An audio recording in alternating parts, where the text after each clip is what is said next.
Hello everyone and welcome to the tutorial video on how you can link things inside the documents in Google Docs. This is Sabin from Create, Login and Delete, and without further ado, let's jump into our topic. So when you click on links, links usually take you out of the Google Docs, but you can also link one part of your doc to another. So in order to link one word with the other one, what you can do is just highlight the word, right click on it, and click on insert link. So let's take an example. Let us suppose that you want to link a heading to a word up in the document, right?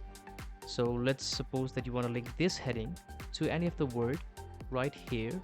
Let's suppose this is the word. Highlight this word, right click on it, click on insert link, slide down, go to headings and bookmarks and click on activity.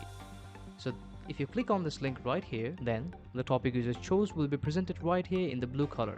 And then you can just click on it and then you'll be led to the topic that was linked to the word before. So this is one of the way to link data or information or words inside your Google Docs. The other way is using bookmarks. In order to use bookmarks, what you can do is just select the data that you want to place the bookmark upon, go to insert and go to bookmark. And now the bookmark has been attached to the word that you just chose. So after you have had your bookmark attached to the word, what you can do is just slide up, select one of the word, right click on it, click on insert link, go to headings and bookmarks, and right here in the bookmark section you can click on the bookmark that you had just attached to the word down below in the document. And now this word has been linked to the bookmark so attached before right here. So if you just click on this word, click on right here, then you'll be presented to the bookmark that was linked with the word before. Bookmarks can also be converted into the link that can be shared to anyone with access to the file.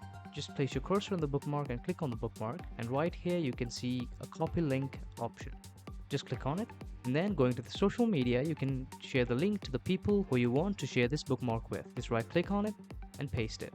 So this is the link of the bookmark so presented here, and clicking on this link, the people with access to the doc can just access the bookmark and edit the document. So that's it for today. That's how you link the documents inside the Google Docs. Don't forget to like and subscribe. Thank you very much.